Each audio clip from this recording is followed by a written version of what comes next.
But I do want to say, I don't want to leave people with a thought like, wow, that's a pretty, dim outlook. There is a way out. It's all doable. It's all, mind habits are just that, habits. And all of us have changed habits in our lives. So you just need to figure out where you're going and shift the mind habit that keeps taking you there. Welcome to Career Coaching Secrets, the podcast where we talk with successful career coaches on how they built their success and the hard lessons they learned along the way. My name is Davis Nguyen, and I'm the founder of Purple Circle, where we help career coaches scale their business to $100,000 years, $100,000 months, and even $100,000 weeks. Before Purple Circle, I've grown several 7- and 8-figure career coaching businesses myself, and have been a consultant at 2 career coaching businesses that are doing over $100 million each. Whether you're an established coach or building your practice for the first time, you'll discover the secrets to elevating your coaching business. Welcome to Career Coaching Secrets Podcast. I'm Kevin, and today we are joined by Elazar Aslan. He is the founder of Caterfly Solutions. He's been in business for over 16 plus years. Welcome to the show, Elazar. Good to be here, Kevin. 16 years is quite a long time, so I would love to start at the beginning. What was the moment that you kind of realized you want to become a coach and, more importantly, turn it into a business? Well, 16 years is a long time, but there's actually, for the context, I was already in business before that. I was a management consultant. And I had my own agency where I was hired by companies to help them in marketing strategies. And through the years, of course, we would help them with ideas, we would help them with execution. But I realized that the limiting factor, as I continued speaking with C-level executives, the theme that I noticed is that the limiting factor is not the lack of ideas or strategy. It's not really the strategic thinking that they were hiring me for. It's really the limiting factor is their own inner demons. Their own limiting beliefs about who they are and what they can do. And, for years and decades, we would come to work. The world of business was so separate from the world of, it was like severance. The separation between our work life and who we are as human beings was so black and white. But that was never true. That was never reality. Thank God that has changed through the years, and we understand we are a human being. So the limitations we have as a human being are the limitations we have as a leader, or our perceived limitations are the limitations we have as a leader. And I realized over time that the best way I could help them is really to overcome those limitations. And that all happened organically. The impact was what I was looking for, and that became my new approach. And after doing that for a few years, I realized, I'm a natural at it. I enjoy doing it. Why don't I just go ahead and become a coach? And, I went and I did the studies, I did the certifications, and, hung out my shingle as a coach rather than as a marketing strategic consultant. And let's fast forward to now. So you notice kind of like it wasn't the lack of ideas that these C-suites were missing. It was their limiting beliefs that was holding them back. Fast forward to today. Who are the type of people that you help, and what do you kind of help them with? Is this the same theme of limiting beliefs and all that? Yeah, they tend to start the same no matter who they are. The they is typically business executives, sometimes managers and people who report to them, but typically executives and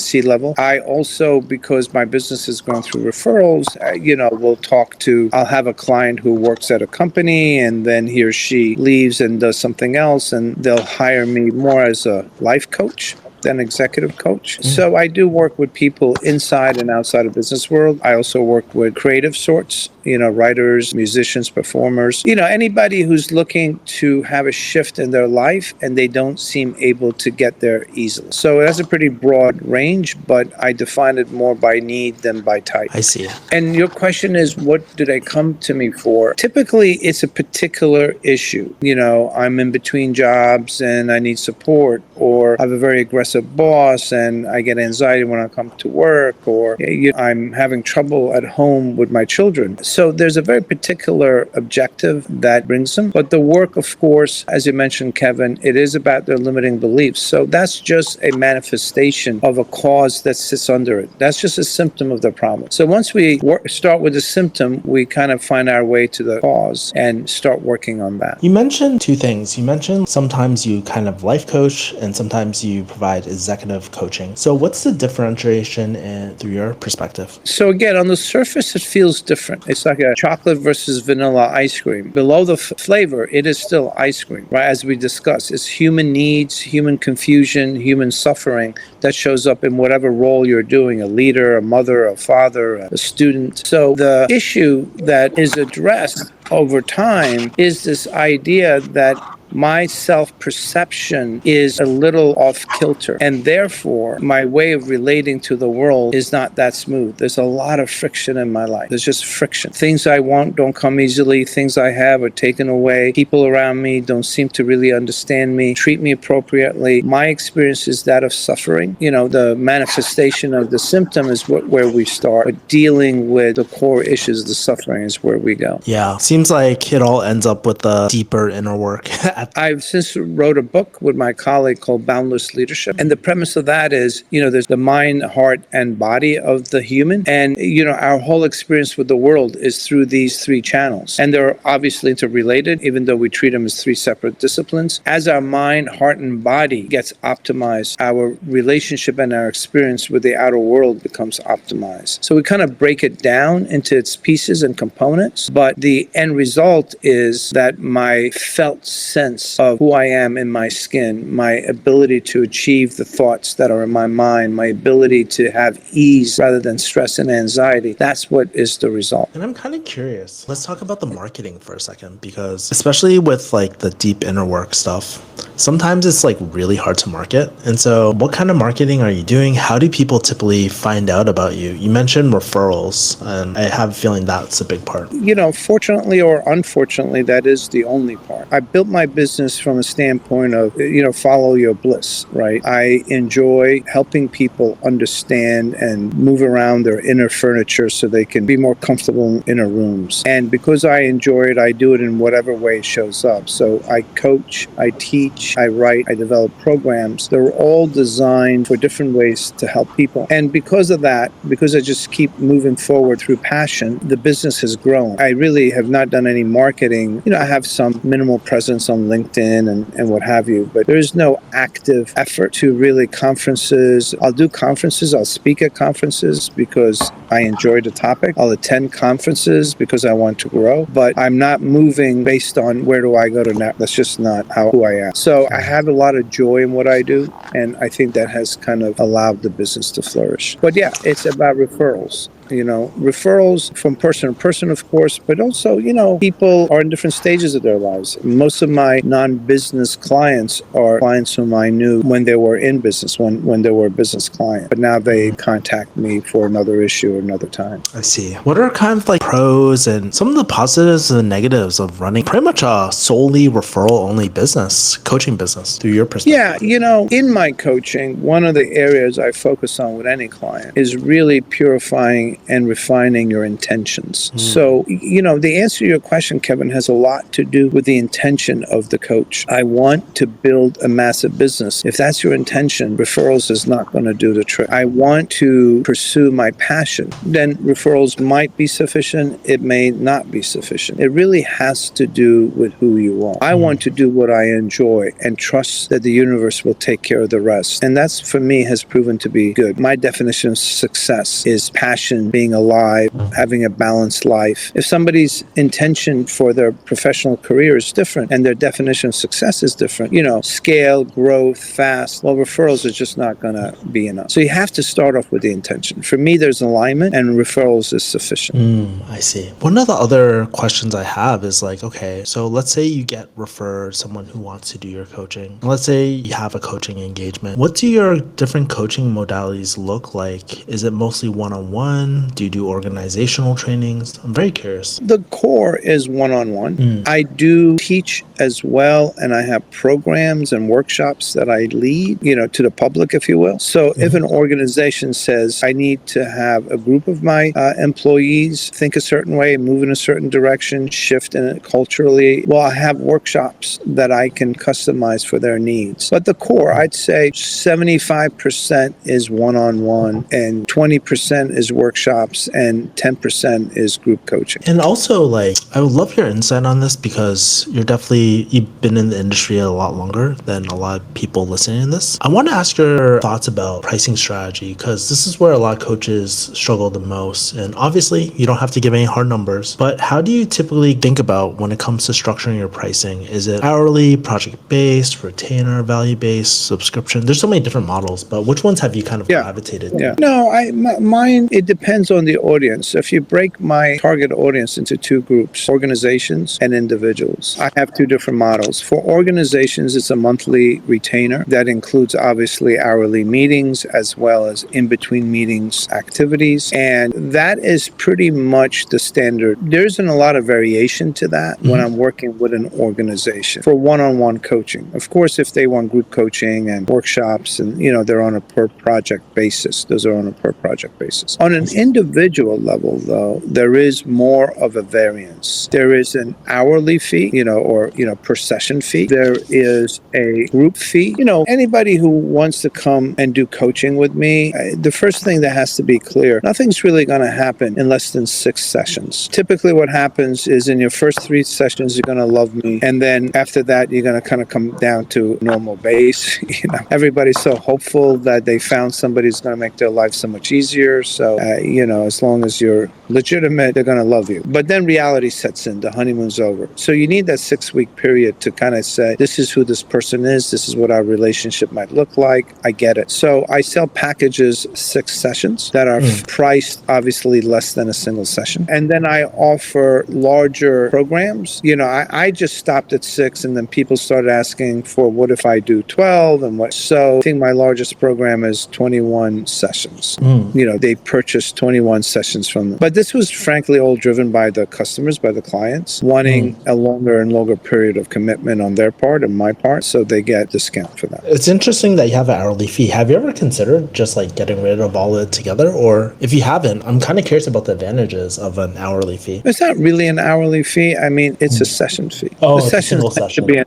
So you can have a single session or you can buy a package of 3s or a package of 6. And like I said, clients keep wanting a longer package. So that's awesome. I mean, the thing that's important in the pricing is I don't have contracts. I mean, the client has to feel that they're safe. They love it, they can keep going. They hate it, they can stop tomorrow. I don't use pricing to lock anybody in. They have to feel safe and free. That's very important too. Something I am very curious about too is like, you're obviously from the time of coaching before things like ChatGPT and all that. And so like when you're trying to figure out, if you're advised like a new coach on how to find their initial session price, for example, how does one go about doing that? How do you price anchor in terms of that? Where do you compare it to? I think it's more, there's 2 factors. Who are you and who is your client? I mean, clearly when you're first starting out, you're not going to have a very high price because you yourself don't have the experience. Yeah, it is possible that when you start out, you're starting out with C-level executives because that's what you used to be. And these are your clients and you're just are a coach and you could command high prices. So there's you and then there is your audience. If you have access to people with money, your prices are going to be higher. Organizations typically have a lot more money than individuals. And organizations have prices that they use. So you need to be in that range, maybe a little bit higher, maybe a little bit lower, but too much out of the range and you're not going to have a client. I mean, when I first started with organizations, I would ask people in the organizations that I knew, what are your fees? What do you typically pay? I mean, you're not going to ask that of the person who's hiring you, but you can ask that of people in the organization. And organizations can be different, but their range isn't that different. I don't think there are too many organizations hiring coaches at $100 a session. On an individual level, it's similar. Your target audience are celebrities. You're just going to charge a different price than everyday people. So that's your audience, the who you are. My advice to people who are starting out is there tends to be a sense of why would anybody pay me that much? We want a lot, but we're afraid to ask a lot. I'm not saying you should go out with a ridiculous amount, but people pay $250 for cable. It's just they don't think twice about it. There are things that people pay for that it's not an issue at all, and you're asking for the same amount of money. And over time, of course, your confidence grows, your audience grows, and your price increases. I mean, my pricing has quadrupled since I started. I do want to switch topic too. And I think this is interesting because, again, you're 16 years into the game. I guess when you think about your coaching business, where do you want your business to take you in the next few years? Do you have any secret dreams? Do you have any big ambitions no one knows about? Or have you ever thought about the idea of scaling your business at all? The scaling of coaching is not something that really interests me. The only way to really scale coaching is to have other coaches. You can only scale coaching for one person. If you're the only coach, 40, 50 hours a week, I mean, that's a lot, as a coach. That would be a very good business, but that's your limit. If you're talking about scale, not growing, but scaling, you have to run it as a business of other coaches with other coaches. And that doesn't interest me. Before 2009, I was, business executive. I've run businesses. I've run groups. So I'm doing coaching because I like working with people one-on-one. So I have no interest in scaling that. Reaching more people, yes, which is why I've chosen to write and develop programs, sell programs, and have, many, many more people in a class for 1 hour. My class is a 90-minute session. Many more people in a class than I do one-on-one in that 90 minutes. So that's my scaling approach. My scaling is about getting the message out. My scaling is not about getting more revenue. Also, I want to ask you this because I'm hoping that we can play a game actually. Like this games? game is on, yeah. This game is one of my favorite games because it draws out stories. And I learned it from this master storyteller or something like that. His name's Matthew Dix. So it's called First, Last, Best, Worst. And we're going to do it through the lens of business investments because a lot of coaches, they invest into maybe staff, maybe marketing, maybe coaching, maybe training, masterminds, a lot of different things, right? So I'm kind of curious about your history on investments, if you're open to it. First business investment you remember? I got my MBA from Wharton. It was expensive. Ooh. Yeah, I didn't think about that. I saw that on your LinkedIn. Last business investment you made? Pro bono clients. Pro bono client. So you're helping a client pro bono? Yeah, it's an investment. You may think of it as charity, but I don't think of it like that. You're investing in another person's life. Yeah. What was the intention behind that? Was it to leave positive impact? Was it to get referrals? Like, I'm kind of curious about you talked about intentions earlier. What was the intention behind the pro bono? Well, that intention is connected to the larger intention. I didn't go into coaching because I already had a good business. I already had a good income stream. So I didn't go to coaching to get more. I went to coaching because I wanted to shift my focus from making money to being more authentically engaged with others and helping others. It's a fundamental shift. And under that intention, then there are people who have needs. They just don't have the money, but they still have the same needs. So when I'm teaching, 20% of the students don't pay. When I'm doing coaching, it's really, there's always room for people. It's partly their need, but mainly their sincerity. I'm not interested in helping people who really are not interested in helping themselves. But if you have a sincere interest in doing that, I'll do what it takes to help. Let's move on. Best business investment. Best business investment? That's a hard one. I mean, they're all good, even the ones that didn't work. What's the most memorable one? The best thing I have invested in, programs and retreats of self-development. It's hard to say one is better than the other. I mean, of course, they're not all the same. But investing in yourself, for me, has always been the right move, the good move. Now, for me, that's beyond conferences and books and programs. For me, it is down the path of silent retreats and self-discovery space. When I was in corporate America, my vacations were all retreats, silent retreats. Those were my 2 weeks off. So for me, that was, without a doubt, the best business investment. Let me say this from a standpoint of a coach, also from my life experience. Anything that makes you better is more important than something that makes your business better. Okay? Stay with the process of you becoming better and let go of the outcome of your business becoming stronger. I would agree with that.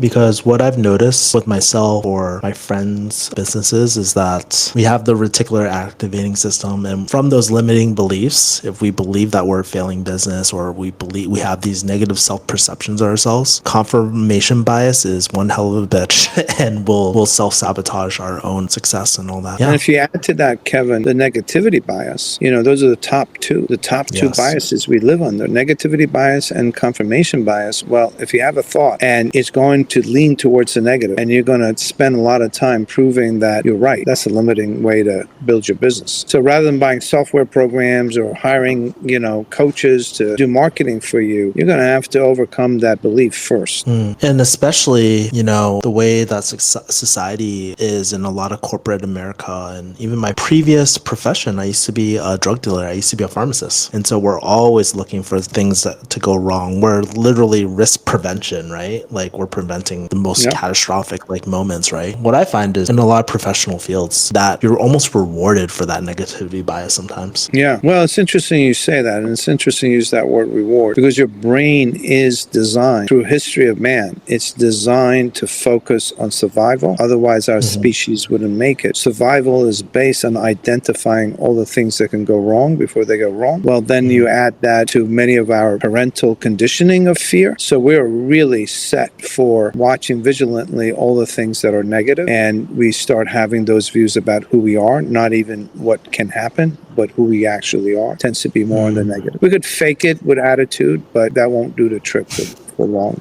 Not long term. Right. It usually doesn't work out in the long term. Yeah, for sure. But I do want to say, I don't want to leave people with a thought like, wow, that's a pretty, dim outlook. There is a way out. It's all doable. It's all, mind habits are just that, habits. And all of us have changed habits in our lives. So you just need to figure out where you're going and shift the mind habit that keeps taking you there. And then you're done. That's all it is. Very doable.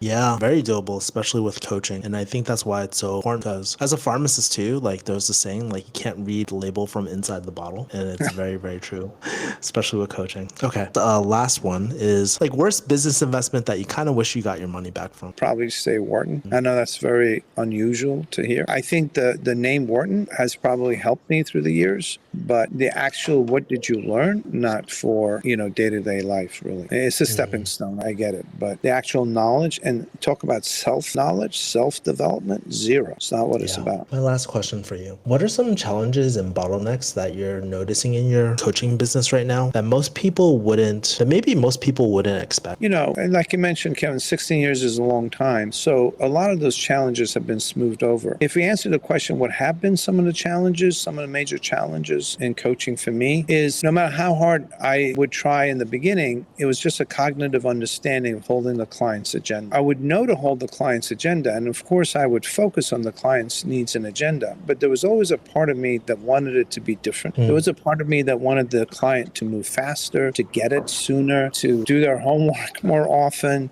So there's always an attachment to outcome. It's hard to be in any business, but in coaching where you're there to help people and not have an attachment to the outcome, that person's really going to benefit and go, oh my God, you're an amazing coach. You changed my life. That's what I want. And so it's reasonable to want that. One would argue, well, how could you not want? But to the degree you have that too much, you have now let go of the client's agenda. They may not be able to move at your pace. Their limitations might be deeper than any skills you have or anybody have, and to accept what is versus having that attachment to an outcome that shows what a great coach you are. That's a challenge. Thank you for sharing that. That was pretty deep. I love that. Last question, Elazar. How do people find you? How do they connect with you? So there's always somebody looking, right? There's always somebody looking. And they look the same way. They go to LinkedIn, they ask their friends, they say, hey, I'm looking for a coach. For me, in the referral world, that's it. Now, I do teach. I have programs. The programs do get advertised on Instagram, Facebook, the typical social media stuff. The programs do, and through the programs,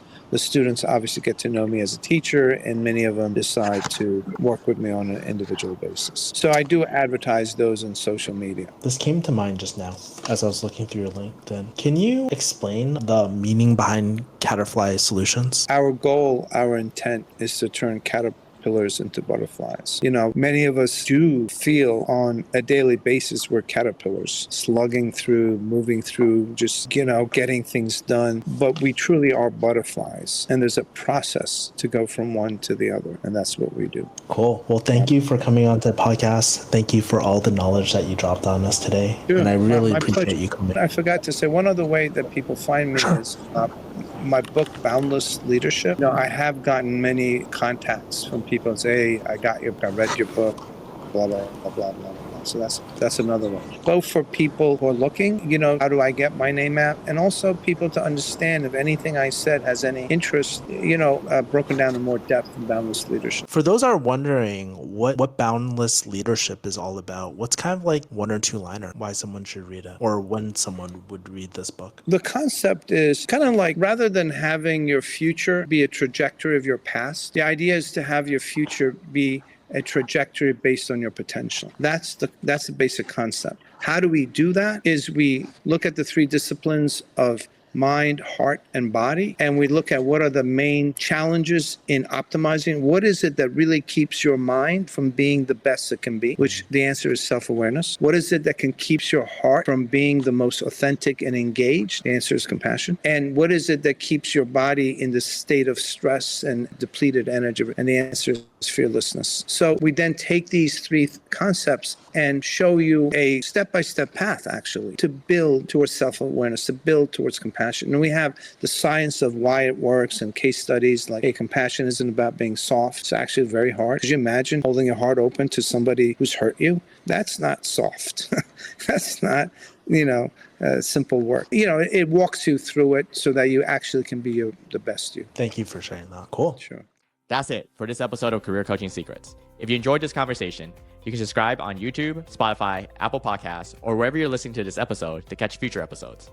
This podcast was brought to you by Purple Circle, where we help career coaches scale their business to $100,000 years, $100,000 months, or even $100,000 weeks, all without burning out and making sure that you're making the impact and having the life that you want. To learn more about our community and how we can help you, visit joinpurplecircle.com.